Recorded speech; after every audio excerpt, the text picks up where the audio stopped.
এখানে আমি মূলোর শাকটাকে আগে ভালো করে ধুয়ে তারপর কেটে নিয়েছি। যত মিহি করে শাক কাটবে তত ভালো হবে।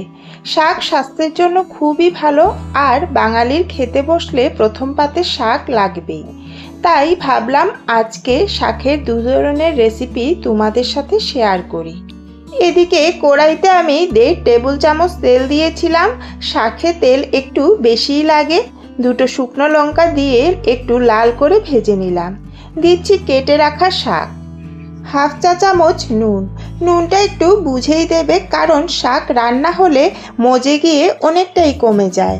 হাফ চা চামচ থেকে একটু কম হলুদ গুঁড়ো, হাফ চা চামচ গ্রেট করে রাখা আদা, 4টে লঙ্কা কেটে দিয়ে দিলাম। এখন নাড়িয়ে নিয়ে সব কিছু ভালো করে মিশিয়ে নেব। শাক থেকে জল বেরোতে শুরু করেছে। এখন 5 মিনিটের জন্য লো ফ্লেমে ঢেকে রেখে দেব। ভিডিওটা ভালো লাগলে একটা লাইক করে দিও। 5 মিনিট পর ঢাকাটা তুলে নিলাম। শাক নরম হয়ে গেছে। শাক থেকে যে জল বেরিয়েছে সেটা এখনো শুকায়নি। ফ্লেম মিডিয়ামে রেখে জলটা শুকিয়ে নেব। দিচ্ছি 2 টেবিল চামচ নারকেল কোড়া।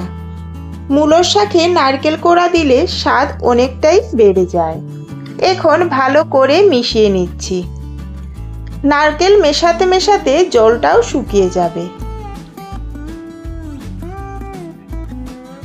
জল শুকিয়ে গেছে আর শাকটাও প্রায় হয়ে গেছে। সব শেষে দিচ্ছি 1 চা চামচ ঘি। এখন কয়েক সেকেন্ড শাকটাকে ভেজে নেব। সব শেষে ঘি দিলে শাকের স্বাদটা যেন আরও বেড়ে যায়। শাক যখন তেল ছেড়ে দেবে তখন বুঝবে যে শাকটা হয়ে গেছে। তো এখন গ্যাসের ফ্লেম অফ করে দিচ্ছি। চলো এখন লাল শাকটা রান্না করে নেই। একটা বাটিতে লাল শাকটাকে কেটে রেখে দিয়েছি। তো শাকের ডাঁটাগুলো বাদ দিয়ে শুধু পাতাগুলো নিয়েছি। ডাঁটাগুলো দিয়ে তোমরা অন্য তরকারি রান্না করে নিতে পারবে। তারপর ভালো করে ধুয়ে একদম মিহি করে কেটে নিয়েছি শাকটাকে। মূলো শাক, লাল শাক দুটোই আমার বাগান থেকে তোলা, তাই তোমাদের সাথে শেয়ার করছি। যাই হোক, চলো রান্নাটা শুরু করে দিই। কড়াইতে 1.5 টেবিল চামচ তেল দিয়েছিলাম। গরম হয়ে গেলে দিচ্ছি 2টো শুকনো লঙ্কা, বড় দেখে 2টো রসুন কুয়ো। রসুন কুয়ো না খেলে তোমরা স্কিপ করতে পারো। কয়েক সেকেন্ড ভাজার পর একটা সুন্দর গন্ধ বেরিয়ে গেলে দিচ্ছি কেটে রাখা শাক। হাফ চা চামচ নুন। নুন বুঝে দেবে, কারণ শাক মজে গিয়ে অনেকটাই কমে যায়, তখন নুন বেশি হয়ে যাবে। হাফ চা চামচ থেকে একটু কম হলুদ গুঁড়ো, 1 চা চামচ গ্রেট করে রাখা আদা, 4-5টা লঙ্কা কেটে দিয়ে দিলাম। ঝালটা নিজেদের পরিমাণ বুঝে দেবে। এখন 2 মিনিটের জন্য লো ফ্লেমে ঢাকা দিয়ে রেখে দিচ্ছি।